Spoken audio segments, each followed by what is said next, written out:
Está no ar Gente que Fala, o melhor programa de debates do rádio brasileiro.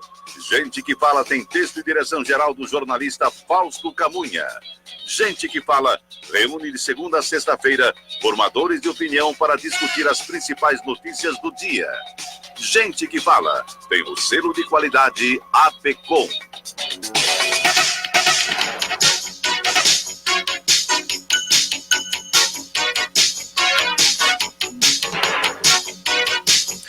Olá, ouvinte do programa Gente que Fala, boa tarde, 12:04, seja bem-vindo, eu sou Mauro Frisman, nós estamos no ar na Rádio Trianon AM 740 de São Paulo e Rádio Universal AM 810 de Santos.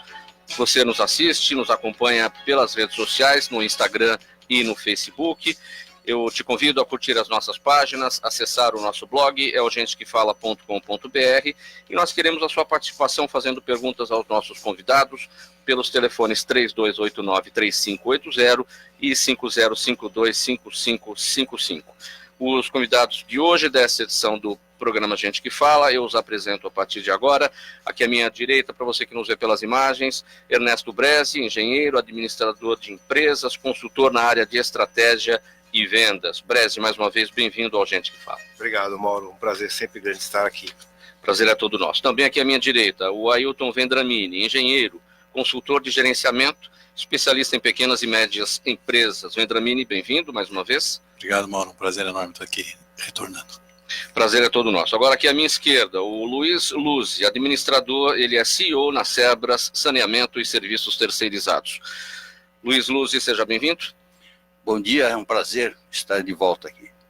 E também conosco, aqui à minha esquerda, o Edson Bellini, presidente da Bells Marketing. Bellini, seja bem-vindo. Bellini é publicitário. Muito obrigado, Mauro. Honrado pelo convite, honrado de rever velhos e grandes amigos, né? Um prazer. Prazer estar aqui com vocês. Prazer é todo nosso, em nome da equipe do programa Gente que Fala. E antes aqui da abertura, da leitura aqui do nosso primeiro tema, vou fazer aqui uma enquete, um levantamento. Não é Fausto Camunha. Fausto Camunha é nosso diretor de jornalismo, diretor-geral. Você torce para que time, Bresi? Palmeiras. Vendramini. Eu de manhã, normalmente eu falo quando suja ou viver de imponente no gramado, onde a luta o aguarda. Bellini. Eu acho até desagradável fazer esse tipo de comentário. Mas eu sou muito palmeirense. Luzzi. Eu tive uma discussão com minha mulher, porque ela queria um jantar hoje à noite, e eu falei que eu tinha um compromisso imperdível, porque o Palmeiras joga hoje.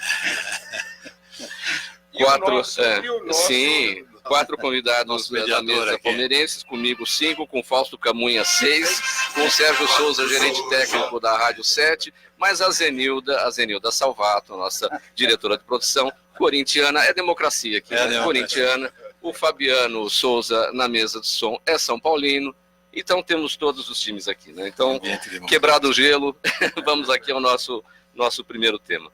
O presidente Jair Bolsonaro foi operado no domingo em São Paulo, está fora de combate, todos sabem, aí por alguns dias, e está sendo substituído interinamente pelo general Hamilton Mourão, que deverá evitar tomar decisões polêmicas até o retorno do presidente Bolsonaro. Agora, em uma empresa, como é que isso funciona? O que acontece quando o CEO, o diretor executivo, está fora? Luzzi, eu quero começar com você, já que você é CEO na Sebras Saneamento e Serviços Terceirizados. Quando você está fora, o que acontece, quem fica e como fica a situação? É verdade. A gente pretende que não haja problemas, né? Deixando cada um ciente do seu papel, das suas funções, e cada um vai atrás das suas metas, dos seus resultados. Eu acho que deve funcionar normalmente. Se você perguntar isso para eles lá, eles vão dizer que funciona até melhor. Nós falamos O Bresi, funciona melhor? Qual que é o seu entendimento disso? Eu acredito que tem que funcionar na mesma sintonia, né? Quer dizer, quando você define objetivos, define as tarefas, define a relação funcionário com clientes, você consegue manter a coisa estável, né? Sem muita interferência. O importante é que todo mundo saiba o que tem que fazer. Mas é uma brincadeira, todo mundo né? Saiba qual é o objetivo da companhia. Mas é uma brincadeira que fica melhor quando tá fora, evidentemente. Não tem essa coisa dos ratos fazem a festa quando o gato sai. Não. Mas qual que é a diferença? Porque o CEO é um diretor executivo, é diferente do presidente, não é isso, Lúcio? O CEO, na verdade, a tradução do inglês seria o chefe de ele é a operação da empresa, porque o presidente, às vezes, ele é um cargo, não vou dizer honorífico, mas ele é mais alto. O CEO é o Chief Operation, ele cuida da operação, a empresa operando, entendeu? Enquanto que o presidente, ele preside, tem relações mais amplas, mais externas, às vezes. Institucionais, né? Institucionais, exatamente. O CEO é Chief Executive Officer, é isso, É isso, na tradução, exatamente. no inglês, né? E na tradução diretor executivo. Exatamente. Agora, numa comparação com o poder público, já sai o presidente da No República. caso aqui, aí muda bastante. Eu tenho uma tese que é polêmica, eu sei que vai dar pano para manga, que nós precisamos fazer uma diferença entre o presidente Bolsonaro e o governo Bolsonaro. Todo mundo acha que é a mesma coisa. Não é a mesma coisa. Então, existe uma diferença, a meu ver. Mas isso, certamente, é um assunto polêmico. Por que há uma diferença entre o governo Eu e o acho presidente? que o presidente é a figura do presidente. O Bolsonaro joga mais, vamos dizer assim, para o eleitorado, para a torcida, entende? Enquanto que o governo Bolsonaro, leia-se Guedes, Moro, eles é que tocam o barco mesmo para valer. Entende? Mas essa é uma tese sua para o governo Bolsonaro ou para qualquer governo? Para o governo Bolsonaro, especificamente. Mais do que outro governo qualquer. Seu entendimento, Vendramini, sobre essa questão? Olha, você disse aí, vai evitar decisões polêmicas, né? Eu acredito que... Você não poderia tomar decisões polêmicas. Ele é o presidente da vez, da hora? Pois é, eu acho Tá lá assim, pra isso. primeiro eu acho o seguinte, que eu faço uma distinção entre propósito e causa. Eu acho que, por exemplo, se o governo tem um propósito, ou de uma maneira mais forte, uma causa, se você substitui o CEO, né, ou troca lá o governo, ele tem que ter vamos dizer assim, não, nós vamos nesta linha, tá certo? Não tem que ficar, não vou tomar nenhuma decisão para não melindrar o chefe, né? Você tem que ter uma posição bastante clara. Eu me lembro de um case aí, por exemplo, de uma empresa de aviação de low cost, né? Vamos dizer que as passagens eram baratas e aí fizeram uma enquete com os clientes e eles reclamaram que eles, em vez de servir aquele snack, aquela barrinha tal de cereal no almoço, eles queriam frango. Né? Aí, todo mundo quer o frango e tal. E quando chega para a decisão do CEO, falou, não, eu não preciso decidir. E essa empresa o que quer? É de low cost, então não tem frango. Né? Então, vamos dizer, eu acho que não é uma questão de você tomar ou não uma decisão, não melindrar o presidente. Pô, tem foco, tem planejamento, sabe onde quer chegar? Vamos tocar a barco. Já que você falou da aviação, acho que até um bom exemplo. É um piloto automático, quando o CEO sai, tá voando lá. Se tiver alguma turbulência, evidentemente que o interino, aquele que está lá no lugar do CEO que saiu, vai ter que tomar uma decisão durante uma turbulência que vai ter autonomia para isso dentro das diretrizes. Você sabe, Mauro, eu até pensando aqui no que você está falando, estou pensando assim no vice, né? Quando o Brasil, por exemplo, lá no início, vamos supor, o presidente ia viajar de navio, então, sei lá, ficava 20 dias no mar, então tem um vice que assume, etc, etc. Hoje essa questão do vice tem que ser rediscutida, porque o cara está lá no leito do hospital, que seja, ele está lá conectado, né, não só aos aparelhos, ele está lá, ele está falando, me tirou uma foto, não sei o quê. De repente ele está até desmentindo o que o fulano está fazendo lá no palácio. Quer dizer, a situação do vice hoje é muito constrangedora, vamos dizer, tem que ser realinhada, porque você está viajar para a Europa hoje, você liga para o fulano, parece que ele está aqui do lado, quer dizer, não tem essa desconexão total, né? Eu te digo mais, uma coisa que eu acabei me lembrando agora, você pega, por exemplo, lá na época do Inácio de Loyola, lá, que que criou aquela congregação dos jesuítas, né? Então ele chamava lá imagino, né? Ele chamava lá o Padre Anchieta, o Nóbrega, e falava assim, escuta, vai lá, né? Catequiza aquele povo lá, né? Prega a palavra, vê o que ajusta o negócio, e pronto, dava a ordem, né? Dava a causa, e o cara vinha, ficava aqui, não sei, 10 anos, 20 anos, sem chefe, e funciona até hoje, né? Você estuda, não estudou, não sei lá, numa escola jesuíta, né? Quer dizer, tem um propósito, né? Não precisa esperar o cara vir para decidir. Bellini, o seu entendimento sobre o CEO fora da empresa ou o presidente fora do cargo e o vice na interinidade? Olha, eu vejo de uma forma bastante distinta essa comparação, porque o presidente ou o CEO de uma empresa, ele normalmente exerce uma liderança, tem credibilidade, tem parcerias dentro da empresa, porque ele é o comandante. Né? Normalmente é o ídolo, é o mentor do sucesso ou do fracasso da companhia, mas ele tem abaixo dele pessoas que o respeitam e trabalham de forma conjunta.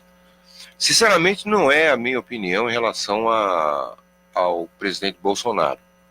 É um bom presidente, torço pelo sucesso dele, mas ele é boicotado desde o seu primeiro dia de mandato, né, pelo legislativo, pelo judiciário e por outras forças políticas. Pela imprensa, né? Pela imprensa, né? É uma batalha constante. Então eu fico preocupado com esse afastamento dele, porque realmente as coisas param e abre espaço, inclusive, para uma conspiração mais contundente por parte de algumas figuras públicas aí que realmente têm atrapalhado demais o andamento econômico e o desenvolvimento do nosso país. Você considera o Bolsonaro afastado ou nem tanto, como destacou o Vendramini agora hoje, com toda a conexão, ele está lá no leito do hospital, mas está ligado em tudo? Ele está ligado em tudo, está plugado. Hoje a rede social que aliás ele usa de forma contínua, né? Lhe dá uma base de informação, mas dentro desse contexto do afastamento dele, realmente não sabemos ainda, essa facada realmente foi dramática, né? Já é a quarta ou quinta cirurgia, quarta. E eu fico preocupado com a saúde dele, na realidade, e com a sequência dele em termos de país, né? Luz, na sua ausência, na sua empresa, que autonomia os seus subordinados imediatos ali têm para poder tomar decisões, polêmicas ou não, no meio de uma turbulência? Eles tocam, tem que tocar. Mesmo porque, para ser bem honesto, eu tenho uma vida muito intensa fora da empresa. Eu faço parte do SEAC também, eu lidero um grupo de executivos de recursos humanos, eu já fui com o ex-presidente da BRH, você deve conhecer a Associação Brasileira de Recursos Humanos. Então eu tenho muita atividade externa, e aí é constante eu não estar na empresa, vamos dizer assim. Mas eu vou e volto, e eles vão tocando. É como falaram aqui, se existe um plano de voo, o avião vai. Passar aqui para o nosso próximo assunto. O planejamento estratégico é uma ferramenta gerencial de muita importância para todas as empresas, não importa o tamanho. Ele é um meio de adequar a empresa ao contexto em que se encaixa e surgiu como resposta para superar os momentos de crise. Mas quando o assunto é gestão pública, em que o comando pode mudar a 4 anos, o que acontece? É possível ter um planejamento estratégico para as próximas décadas? Em qual direção nosso governo deveria apontar? Vamos fazer essa relação, Bresi, também nas duas questões, no setor privado e no setor público. No setor público, a cada 4 anos, muda o mandante, muda o governante. Quem não planeja não tem futuro? Com certeza.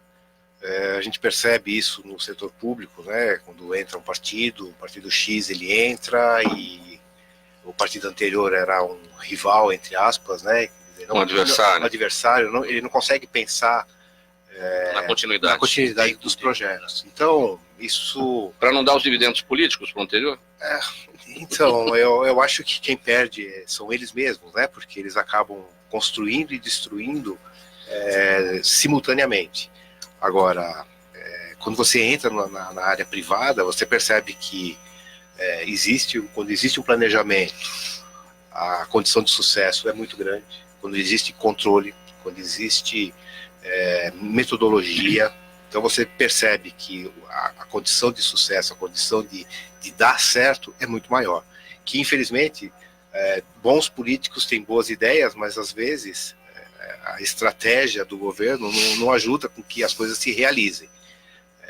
No setor privado, quando está o empreendedor com sangue nos olhos, com aquela vontade de fazer, ele consegue, de cima para baixo, traduzir isso em resultados positivos, com certeza. Vendramini, esse planejamento estratégico deve apontar para qual horizonte? De quantos anos? Uma década? Menos? Mais? Só complementando, eu lembro quando eu era funcionário de empresa, a gente fazia 3 years plan, plano de 3 anos, plano de 4 anos, plano de 5 anos, mesmo na condição inflacionária monstruosa que na época tinha, mesmo na condição do Brasil super sem rumo, e a gente era obrigado a fazer e seguir aquilo ao pé da linha. Então, as empresas já têm esse conceito, né, de você planejar e de você discutir, de você visualizar isso em todos os aspectos, né, recursos humanos, investimento, produção. Então, lembra disso na época que... Hoje são necessários tantos planejamentos com um país mais estável ou a caminho da estabilidade, digamos assim? Eu talvez dividisse planejamento estratégico e também pensamento estratégico, sabe? Porque, na verdade, pouca gente divide isso. Acho que um dos autores que faz isso é o Henri Mintzberg, o canadense, professor lá. O planejamento estratégico é você colocar aqueles tijolinhos e tal, né? Sabe que vai areia, vai cimento e tal. E o pensamento estratégico vai na linha, vamos ter que fazer essa parede mesmo, né? Eu acho que a gente está faltando para o Brasil um pouco. Você perguntou, está faltando um pouco assim, tem que fazer essa parede e não tem que fazer essa parede, entendeu? Onde é que vamos colocar essa parede? Então acho que está faltando um pouco do pensamento estratégico. Eu vou até fazer, se você me permitir, tá bom esse som aqui? Tá dando... Pode. Se eu fizer uma comparação, por exemplo, com o Japão, né? Por que eu pego o Japão? Porque depois da Segunda Guerra Mundial, por exemplo, o Japão estava destroçado, né? Teve todos aqueles problemas com salários baixos, o pessoal com poder aquisitivo muito baixo, que é uma situação muito parecida com a nossa, desemprego e tal. O que o japonês fez? Ele foi e começou a produzir, né? Produzir custo baixo, né? Tanto é que quando tinha Made in Japan, né? Feito no Japão, era pejorativo, ninguém queria aquilo, né? E ele vendeu, ganhou o mercado. Depois de um tempo, vamos dizer, ele viu que teria que... até os americanos mandaram para lá o Deming, né, o Edward Deming, né, na área de qualidade total e tal, mandaram para lá o cara, e eles melhoraram e tal, começaram a nichar os mercados. Não dá para fazer tudo, então começaram a nichar, né? Então, o Brasil não. O Brasil, por exemplo, o salário baixo, fabrica qualquer coisa, não é nichado. Depois do que foi nichado o produto, o cliente, vamos dizer assim, o consumidor ficou mais exigente. Então, o que aconteceu? Ele queria mais detalhes dos produtos e tal. Então, ele inventou lá o just in time, a qualidade total, etc, etc. Então, ele conseguiu ganhar mercado. Depois do nichamento, o que houve? Houve um mapeamento dos movimentos dos funcionários. Então, se alguém que trabalhou numa empresa japonesa 10 anos atrás, era filmado, então era filmar, etc, etc. Né? Depois disso, vamos terminando aqui no final do ano passado, o que você tem? Você tem uma robotização desses movimentos. Tá? Então, você tem uma substituição da mão de obra de trabalho repetitiva por robôs. Então, hoje, por exemplo, eu me lembro mais ou menos, por exemplo, você tem no Brasil 10, 11 robôs para cada 10 mil habitantes. No Japão você deve estar aí acima de 300. Né? Você pôr para Singapura, então esse número dobra. Então quando você fala qual que é o pensamento estratégico, para onde nós vamos? A gente sabe que não adianta a gente ter mão de obra barata e falar que tem solo não sei o quê, que tem um nióbio não sei onde. Cara, o mundo mudou. Então a gente estou comparando o Brasil um pouco como o Japão pós-guerra, né? Vamos dizer, salário baixo e tal. Então, vamos dizer, a ideia agora é focar na tecnologia. Bellini, o que é mínimo, o que é básico na elaboração de um planejamento estratégico para uma empresa? Aquilo que não pode faltar. Olha, a rapidez. Ou o pensamento estratégico, como diz o Vendramin. Eu acho que a palavra rapidez, ela é fundamental para esse novo ciclo que nós estamos enfrentando. A velocidade da tecnologia, 4.0, 5.0, é frenético. O tempo para maturação, por exemplo, minha área é marketing, né, e comunicação, mas de um produto era de 2, 3 anos, né? Hoje é de 2 dias, 2 meses, né? Tudo é muito rápido, tudo é muito quick, tudo muito acelerado. Como não confundir rapidez Eu com gostei pressa? muito dessa colocação do pensamento estratégico, porque uma coisa é você agir estrategicamente, acompanhando a rapidez dos processos, e outra coisa é você ter uma ação mais de longo prazo, voltado para um pensamento estratégico consolidado, que vai direcionar, digamos assim, as suas decisões empresariais e as suas ações mercadológicas em função da própria rapidez do mercado. Agora, é uma loucura o que está acontecendo. Tudo é para ontem na parte da manhã. Tudo. Né? Eu atribuo, inclusive, a ausência de planejamento estratégico por boa parte da classe empresarial brasileira. Eles são, na maioria, eu lido com eles no dia a dia, são sobreviventes, né? Heróis.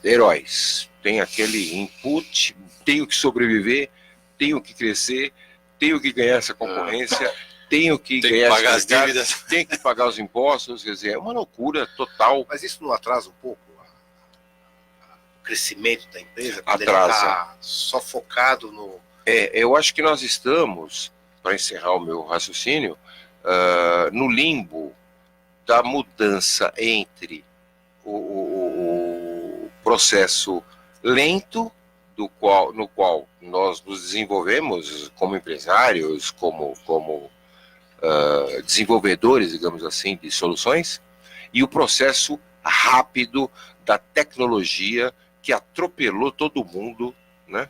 Hoje é muito difícil realmente você sobreviver. Tem que levar em conta duas coisas, só para talvez encerrar esse assunto. O mercado e a cultura da empresa. Porque, de repente, de um lado você tem tudo que o mercado demanda, então você se orienta por ali, mas não adianta se você não levar em conta também a cultura da empresa. Comparando com os japoneses lá, de repente, o brasileiro é um pouco diferente, a cultura. Eu estou falando tanto a nível de empresa como a nível de país. Então tem que se adaptar, não só a parte mercadológica, mas a parte de cultura também. E considerando essa cultura, seja aqui no Brasil, ou seja no Japão, todo mundo vai ter que matar um leão por dia. Por que lá eles conseguem lidar melhor com essa, como o Bellini falou, né, essa coisa da sobrevivência, tem que matar um leão por dia, fazendo seus planejamentos, e aqui, se matar um leão por dia, atrapalha a execução disso. No Japão, que nem ele falou, quer dizer assim, o Japão estava terra arrasada, quer dizer, ou eles faziam isso ou não sobreviviam. O Brasil, até a Lava Jato, vamos dizer assim, o povo era omisso, quer dizer assim, todo mundo reclamava dos políticos, mas ninguém não estava participando ativamente dos acontecimentos. Depois da Lava Jato, quando se descobriu toda essa estrutura de corrupção, parece que agora o pessoal não deixa passar muito fácil. Quer dizer, qualquer coisa, o pessoal vai para a rua. Quer dizer, os políticos agora, a cultura mudou. Entendeu? Os políticos são mais cobrados, eles não estão soltos, vamos dizer assim. Rédea curta o povo está fazendo em relação aos políticos. Mudou, a cultura mudou. Brez, você quer concluir? Você pediu a palavra? Não, eu acho que é bem por aí mesmo. A cultura faz parte, né, do país, né? E dentro da empresa não é diferente. Dentro do governo não é diferente. Tem que levar em conta. Tem que levar em conta, com certeza. Bom, gente, antes aqui de a gente abrir o próximo tópico do programa Gente que Fala, eu quero dar um recado aqui, contar para vocês que o programa Gente que Fala tem uma novidade que vai te deixar ainda mais informado sobre os assuntos que te interessam. Nós estamos lançando o Gente que Pode, é o nosso podcast. Como o próprio nome diz, com o Gente que Pode, você pode ter a versatilidade, a liberdade para se aprofundar nas questões importantes do dia a dia. O Gente que Pode, ou seja, o nosso podcast, te permite escutar seus temas prediletos na hora que você quiser, onde você estiver, seja caminhando, dirigindo, no transporte público, em casa, na academia, enfim, em qualquer lugar, isso sempre usando um smartphone, um tablet ou um computador. No Gente que Pode, você encontra temas sobre política, economia, saúde, educação, cultura, outras atualidades. Tudo isso contado de forma rápida pelos participantes do programa Gente que Fala, ao jornalista Augusto Silvestre e nossa equipe. Os conteúdos do Gente que Pode estão disponíveis no nosso blog, vá lá, é o gentequefala.com.br. É só clicar, ouvir e sair contando essa novidade para todo mundo, ok? Passando aqui para o nosso próximo tema, contra a intervenção estatal nos negócios, os deputados estaduais Ricardo Melão e Sérgio Vitor, ambos do Partido Novo, protocolaram o Código de Defesa do Empreendedor. É uma iniciativa que visa garantir os direitos dos empreendedores contra interferências indevidas do Estado. Entre suas atribuições, o Código prevê que, se o Estado exigir documentação técnica desnecessária ou abusiva, o empreendedor poderá demonstrar a impertinência da exigência. Breze, o Estado interfere muito na vida do empreendedor? Esse código é uma necessidade de fato? Com certeza sim. Esse código visa garantir o direito aos empreendedores contra interferências, né? É apenas uma proposta, por enquanto. É uma proposta. Ele estabelece as garantias de um livre mercado, investimento em tecnologia. Ele dá um impacto, pretende dar um impacto, né, na oferta de emprego, melhoria de salário, na renda das famílias, menor documentação desnecessária e abusiva. O Estado, uma das grandes sacadas, que o Estado vai orientar em vez de punir, então ele vai dar a chance para você ser orientado e poder ter toda a documentação necessária antes de começar a punir. Agilidade nas licenças, garantir a liberdade econômica, né, com a redução de exigências burocráticas sem sentido hoje, né, porque hoje você vai abrir uma empresa, você tem 3 milhões de documentos, demora uma eternidade. Esse projeto é uma mudança de cultura. Uma mudança de cultura, exato. É uma oportunidade de geração de riqueza, né. Eu tenho certeza que uma coisa que ontem nós assistimos, né, nós acabamos assistindo essa audiência pública, num item que eu achei bastante interessante, que é também no fechamento das empresas. A dificuldade que as empresas têm de serem encerradas, né, eles também estão estudando como agilizar esse processo. Eu vejo como sendo uma grande ação para os empreendedores. Vendramini, quais as chances de avanço dessa ideia na Assembleia Legislativa de São Paulo? Eu acho que tem grande chance, mas acho que tem ruído pela frente, né? A gente não pode esquecer que 70% dos empregos formais nesse país são gerados pelo pequeno e microempresário, né? Então, e a gente nota, eu tenho algum contato com alguns deles, que eles estão totalmente desprovidos de algum suporte, né? Eu acho terrível. Então, acho que esse código vem auxiliar esse micro e pequeno. Agora, eu vejo um problema, não sei como é que vai ser equacionado com esse código, que é o seguinte: a gente não pode também burocratizar esse tipo de coisa. Então, de repente, você vai criar, por exemplo, vamos fazer uma similaridade, um novo PROCON, né? Que o empresário vai e reclama, né? Então, vamos dizer, aí você vira um outro órgão, daqui a pouco você tem o Código de Defesa do Fornecedor, não sei. Então, eu acho que a ideia é boa, eu acho que a ideia deve vingar. Os parabéns aí a esses 2 deputados, né, o Melão e o Vitor, né? Espero que eles consigam passar com esse projeto. Agora, eu não sei como é que vai resolver. É um entrave como é que vai levar esse pleito. Porque eu vou dar um exemplo prático. Você pega, por exemplo, o pequeno e médio empresário, o pequeno ou micro. Surge lá uma lei nova. Você tem que arrecadar não sei o que lá e tal. Isso foi vamos dizer, publicado no Diário Oficial. Entra numa empresa dessa com 10 funcionários, 20 milhões, pergunta quem que leu o Diário Oficial nos últimos 5 anos, né? Já pegou na mão o Diário Oficial? Nunca pegou na mão, não sabe, né, o que está acontecendo. Então, isso aqui revoga-se lá, como eles usam o termo lá, as disposições anteriores e é válido a partir de já, entendeu? O empresário está lá tentando ganhar o almoço, como é que... Então vamos dizer, ele tem que se defender desse tipo de coisa, que isso acontece direto, né? A legislação muda de uma maneira, do mesmo jeito que muda a tecnologia que ele comentou aqui. Por que muda? Porque o Brasil, tradicionalmente, tem um estado paquidérmico para gerar empregos, os políticos querem emprego para pôr os seus padrinhados para ele se reeleger. Então, isso anos e anos rodou desse jeito. Assim. Então, o projeto é bom no sentido de que ele é um alerta contra esse estado de coisa.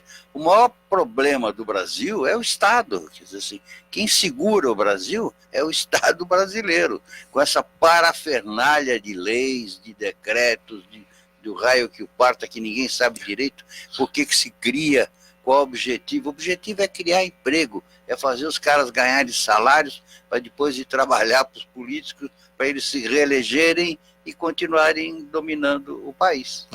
Uma coisa boa Mauro, desse projeto é que é a digitalização de procedimentos para o pequeno e médio empresário, né? Micro e pequeno. Acho que a digitalização é boa. Agora, é como ele está comentando, você tem que digitalizar um processo inteligente, não pegar um processo e digitalizar, né? Tem que pegar um processo, reanalisar, falar, isso aqui é válido, é inteligência, agrega valor, né? Então aí você digitaliza, não adianta você simplesmente digitalizar uma máquina pesada e paquidérmica, né? É o que aconteceu com o E-Social. O E-Social é típico. Uma infernal, leis que não acabam mais. Falecido. Mas por quê? Porque eles quiseram, isso que ele está falando, eles quiseram digitalizar uma coisa ultrapassada, que é esse amontoado de leis trabalhistas aí. Tem uma frase do economista americano Milton Friedman, da Universidade de Chicago, da qual o ministro Paulo Guedes faz parte, né? Se colocarem o governo federal para administrar o deserto do Saara, em 5 anos faltará areia. Mas é por aí mesmo. Bellini, sua opinião sobre essa questão do código? Olha, eu acho que minha opinião é a melhor possível. Eu acompanhei a criação, na época, do Código de Defesa do Consumidor. Eu acho que o Brasil melhorou muito. O cliente, o consumidor, o comprador do produto, ele passou a ter direitos, mais respeitado, e nós evoluímos na área mercadológica, digamos assim, em função dos ditames do código, né? Você passou a ser ouvido, respeitado, os seus direitos levados em conta na criação do próprio produto e dos mecanismos de comercialização de toda e qualquer situação que houvesse no mercado brasileiro. Eu espero que o empreendedor, que somos nós, né, tenhamos também os nossos direitos preservados. Eu acho que nós vamos ter ainda nesse programa a oportunidade de discutir alguma coisa nesse sentido, principalmente em relação à diminuição de impostos, a geração de oportunidades de emprego através desoneração que tem que acontecer nesse país. A iniciativa privada não aguenta mais pagar a conta do governo. Ponto. Né? Isso é uma coisa que já ultrapassou todo e qualquer nível de bom senso que deveria haver nessa relação. Portanto, eu acho que o código é bem-vindo, né? E acho que é o filho do ex-ministro Melão, esse jovem. É, o Ricardo, né? Ricardo, Eu não sei dizer Me qual parece parece que sim. Ricardo Melão, com E dois parece, L's. e parece que ele tem uma bandeira já designada, voltada para isso. Eu espero que ele seja bem sucedido, isso vai beneficiá-lo a todos os nossos... E eles são do Partido Novo, que é um partido que vale a pena todo mundo prestar atenção, que eu acho que de todos esses partidos que tem aí... Que é o do Amoedo, né? É um que realmente tem uma linha de conduta, tem um vale a pena. O novo. Precisamos do novo. Passando para o próximo tópico, existe um ditado que diz: um homem sensato se adapta ao mundo, convive com a realidade, e o homem insensato se rebela contra os fatos. Entre os sensatos, a maioria consegue sobreviver. Já entre os insensatos, a maioria não consegue. Mas os que sobrevivem são os chamados empreendedores de alto impacto, que trazem avanços à humanidade e geram milhares de empregos, que começam numa garagem e em 10 anos constroem impérios como a Apple.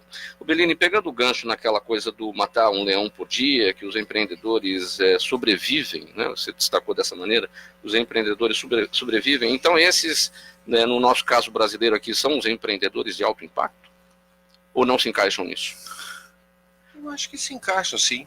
Nós temos modelos vencedores de empreendedores no Brasil, cases, né, que nos motivam e nos direcionam, né? Porque o que faz, tinha o ditado, né, quem sabe faz a hora, não espera acontecer, né? E o Brasil é um país com todas as condições hoje para que o empreendedor possa realmente atingir os seus objetivos. Eu vejo anos absolutamente dourados para o Brasil nas próximas gerações.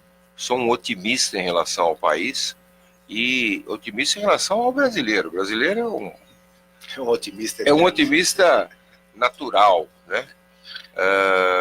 Especificamente na área de desenvolvimento de mercado, né? O Brasil tem uma população muito grande à margem do mercado de consumo, doida para consumir, né? Precisando ganhar dinheiro, gerar renda. Então nós temos caminhos espetaculares e a sensatez aqui mencionada é que vai definir a velocidade de atingir essas metas que eu espero que consigamos em um curto espaço de tempo. Eu destaquei aqui, os que sobrevivem são os chamados empreendedores de alto impacto, que trazem avanços à humanidade e geram milhares de empregos, que começam numa garagem e 10 anos constroem impérios como a Apple. Agora, Brasil, no caso da Apple, o Steve Jobs dizia que, falando do nosso sistema tributário aqui, que é um manicômio tributário. Então vamos guardar as devidas proporções, né? Com certeza. Não se compara, né? Sim. Não consegue. A carga tributária no Brasil hoje ninguém aguenta mais, é o que o Bellini falou, está insuportável.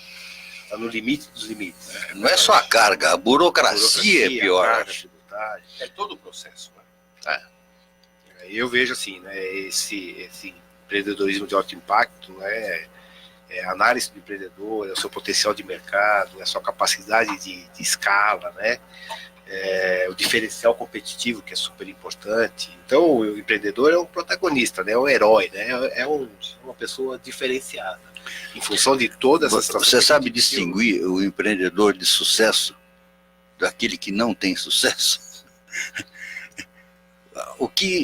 O empreendedor, ele deve se basear no mercado, nas coisas, mas também no histórico de vida dele, porque aí ele tem conhecimento das coisas, aí ele pode fazer aquela conexão do que existiu com ideias novas. Agora, você, do nada, querer inventar, quer dizer, empreender uma coisa que você nunca, não tem nada, aí é muito complicado, quer dizer, aí eu tentei... caminho para o fracasso. Agora, quando você leva em conta o seu passado de conhecimento e conecta isso com as oportunidades de mercado, aí você tem um empreendedor de alto impacto. Eu tentei reduzir, só resumindo, em 5 itens, né? Que é o brilho nos olhos, que é a paixão pelo negócio, o sonho grande, fazer o melhor e mudar o mercado. Vendramini, você que é um especialista em pequenas e médias empresas, como é que se torna um empreendedor de alto impacto? Qual é o tênis aí para usar nesse alto impacto? Eu acho que funciona muito a intuição, desde que ele tenha alguma bagagem sobre o tema, né? Porque você tem intuição em mercados que você não conhece, é grande chance de você quebrar a cara. Agora, você citou aí o Steve Jobs, né? E falou em sensatez, né? Eu acho que o Steve Jobs tinha tudo, menos sensatez, né? Eu acho que você me lembra um pouco, tem um livro chama Criatividade S.A., daquele Ed Catmull, que quando começou a Pixar, né, que era aquela empresa que o Steve Jobs acabou comprando por 5 milhões de dólares e injetou mais de 50 depois e não dava certo, no fim, né, foi um sucesso, fez uns filmes lá para Disney, mas diz que logo nos primórdios, quando começa e tal, o Ed, que era o CEO, né, o Chief Executive Officer, ele fala, vamos conversar com o Steve aí, porque ele vai pôr o homem do dinheiro, né?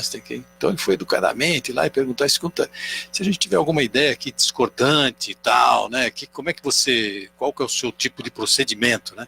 O Steve Jobs respondeu para ele e falou assim, não, eu explico novamente até a pessoa se convencer que eu estou certo, né? Então ele aí saiu um pouco horrorizado, ele falou, pô, o cara não concorda, né? Mas esse tipo de empresário é que gera, vamos dizer assim, é o cara que quebra as regras. Tá certo que a grande maioria dele quebra também, né? Vem junto com essa arrogância, ele quebra. Corre riscos altíssimos, né? Mas ele é o cara que gera a mudança de paradigma. Fiquei sabendo que, desculpe, só à vontade, Lúcio. Só como notícia aqui, parece que a partir do ano que vem vão inaugurar uma faculdade de empreendedorismo, especificamente de empreendedorismo. Até uma faculdade já vem vindo aí no horizonte.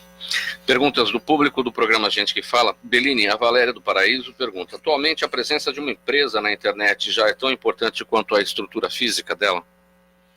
Sem dúvida. As redes sociais hoje têm um impacto extremamente promissor para o mundo dos negócios, e as empresas não podem e não devem ignorar essas novas possibilidades de crescimento. Portanto, além de ser fundamental, é uma alternativa relativamente econômica fazer parte da internet, né? Oferecendo seus produtos, seus serviços, interagindo com seu público-alvo. E nós estamos falando aí de bilhões de pessoas. Podemos perder essa oportunidade. Ô, Luzi, o Jorge do Guarujá pergunta, por que a reforma atual, reforma tributária, né? Porque a reforma tributária atual prevê uma redução de impostos para os setores da indústria e comércio e um aumento para o setor de serviço? Porque estão se cogitando do IVA, né, que você se acredita e depois desconta. Eu acho que a parte de serviços, se não passar a desoneração da folha, aí vai ficar muito ruim a situação dos prestadores. Porque a reforma prevê a acumulatividade, né? Exatamente. Então é um problema sério. Agora, o serviço não tem como... Exatamente, como compensar. Então, não tem como compensar a acumulatividade no setor de serviço. Exatamente, é um problema sério. Eles estão cogitando dessa ITF, né, que chama agora... ITF, Imposto sobre Transações Financeiras. Imposto sobre Transações Financeiras. Mas isso está sendo discutido, se vai ou não vai, parece que... Pode arrecadar 150 bilhões de reais por ano. nas movimentações Eu acho que se for para compensar a desoneração da folha de pagamento, para facilitar, em última análise, a criação de empregos, vale a pena. Pelo menos na teoria essa... Porque o grande problema hoje do país, o índice, se você tivesse que escolher um índice síntese para definir um país, emprego, quer dizer, esse seria o índice síntese, vamos dizer assim, se um país vai bem ou vai mal. Porque se você tem emprego, a população economicamente ativa tem como sobreviver, tem como auferir ganho. Os empresários não vão mandar embora, vão, ao contrário, vão admitir, a economia roda, e o Estado arrecada mais, pode investir em infraestrutura. Então esse é o índice principal. E hoje é péssimo, nós temos entre desempregados, desalentados e subempregados, chega a quase 25, 30 milhões, quer dizer, é absurdo.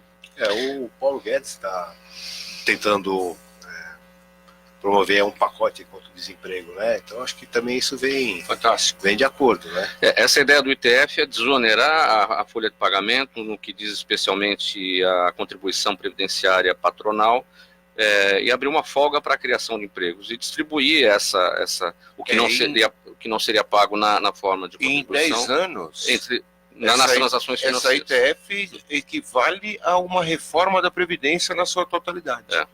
10 anos. Fantástico. Vendramini,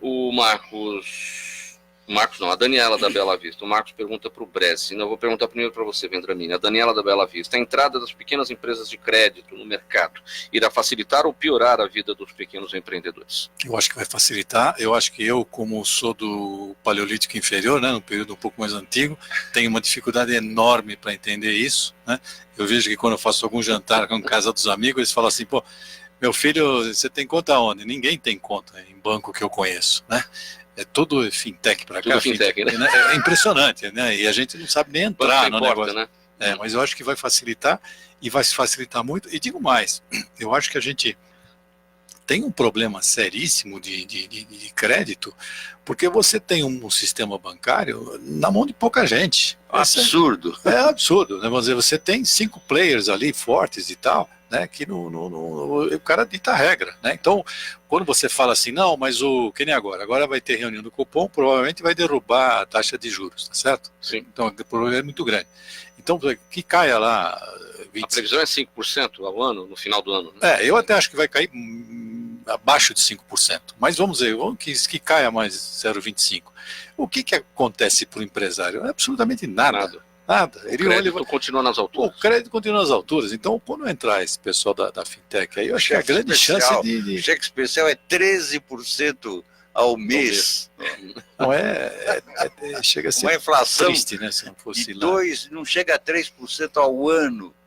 O juros está em 13% ao mês. Mas estamos numa situação com mais... O Brasil, por exemplo, está com aquele risco Brasil, né, especial, que eu posso chamar assim, de 250 pontos, né, que é o valor que você paga acima do juro lá dos americanos. O nosso vizinho aqui estão com 2.500 pontos, quer dizer, no Brasil ainda é um oásis aqui dentro da América. Se democratizar com competição, acho que a gente melhora. Brasil, Marcos de Pinheiros pergunta, a reforma tributária fará com que mais pessoas tentem se tornar empreendedores? A reforma tributária, eu acredito que sim.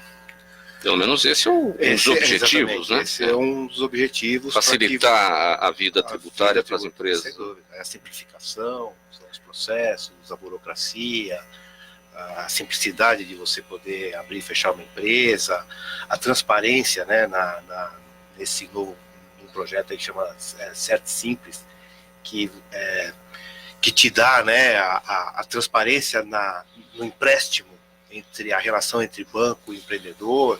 Acho que isso é muito positivo.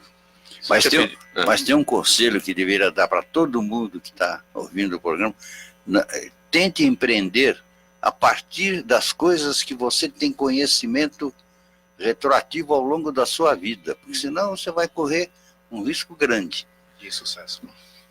Esse já é o meio caminho andado, digamos assim, para o sucesso do negócio. Você saber o que está fazendo, gostar da área em que vai atuar. Para não se expor demais. Sua dica, Bellini, aproveitando o gancho do Lúcio, meio caminho para dar certo o empreendedorismo. Esse conhecimento do que você se propõe a desenvolver, esse conhecimento prévio, eu acho que ele é fundamental, né? Não existe mais espaço para amadores, na minha opinião. Eu vou arriscar alguma coisa, eu vou tentar alguma coisa. Do nada. A partir do momento que você tem uma vivência, tem informações, que você está plugado no mundo no qual você vive, você está interligado à internet, você faz parte de uma rede de relações e conhece especificamente tanto o mercado quanto o produto que você se propõe a desenvolver, a chance de sucesso aumenta substancialmente. Bellini, aproveitando que você está com a palavra, o tempo do programa já se esgotando, sua despedida, sua palavra final. Olha, honrado de estar aqui com meus amigos de longa data, né? O Mauro, é um prazer voltar ao Gente que Fala. Eu já tive a oportunidade no passado de estar presente e eu gostei muito do tema, da discussão. Eu acho que é uma oportunidade espetacular para posicionar o ouvinte da Rádio Trianon e do programa Gente que Fala em relação a tendências, e saio daqui maior e melhor em função da convivência com vocês. Muito obrigado. Luiz Luzzi, palavra final. Foi um prazer realmente estar aqui mais uma vez, já estive antes. Foi um prazer também rever os amigos. Eu acho que esse programa é muito útil para as pessoas e para o país, porque ele propicia reflexões. Muito obrigado. Nós que agradecemos. Vendramini, palavra final. Também agradeço de coração aqui o aprendizado. Achei interessante você comentar, Mauro, das redes sociais, né, que você tem agora, disponibiliza, né, esse bate-papo, por exemplo, de hoje para todo mundo, né? Foi isso que você falou. Sim. Estamos nas redes sociais tradicionais já, digamos assim, Facebook e Instagram, e agora com Gente que Pode. Gente que Pode. Que é a participação de vocês também em forma de podcast no nosso blog, que é o gentequefala.com.br. Quer dizer, se alguém quiser aprofundar esse tema e colocar alguma questão para nós, a gente está também à disposição aí para responder. Esse é o objetivo. Então é isso. Muito obrigado. Breze, palavra final. Mais uma vez, obrigado. É um prazer rever os amigos e ter a oportunidade de colocar um pouco as ideias, falar um pouco sobre empreendedorismo, sobre pequenas e médias empresas. É sempre muito bom estar com vocês aqui. E já que o Vendramini falou a respeito, a gente já comentou anteriormente, estamos lançando agora, é o Gente que Pode, é o nosso podcast, é o podcast do Gente que Fala, que te permite escutar seus temas prediletos na hora que você quiser, onde estiver, caminhando, dirigindo, enfim, em qualquer lugar, simplesmente usando um smartphone, um tablet ou um computador. E no Gente que Pode você encontra os temas diversos, saúde, política, economia, educação, atualidades, tudo tratado de forma rápida por todos vocês, participantes do Gente que Fala, isso contado ao jornalista Augusto Silvestre e também a nossa equipe. Os conteúdos do Gente que Pode estão disponíveis no gentequefala.com.br. Então, gente, é só clicar, sair contando essa novidade para todo mundo. Eu quero agradecer a presença de todos vocês aqui nesse programa Gente que Fala de hoje, o Ernesto Breze, o Ailton Vendramini, o Edson Bellini e o Luiz Luzzi. Na mesa de som, o Fabiano Souza, na gerência técnica da Rádio Trianon, Sérgio Souza, apresentação minha, Mauro Frisman, pauta e redação Pedro Schiavon, diretora de produção Zenilda Salvato, direção-geral do jornalista Fausto Camunha, do outro lado do programa Gente que Fala, você ouvinte, que é a razão da nossa presença aqui. Fique agora com o Caio Sorriso Show, ele já está chegando para alegrar o seu início de tarde. Muito obrigado pela audiência, tchau, até amanhã.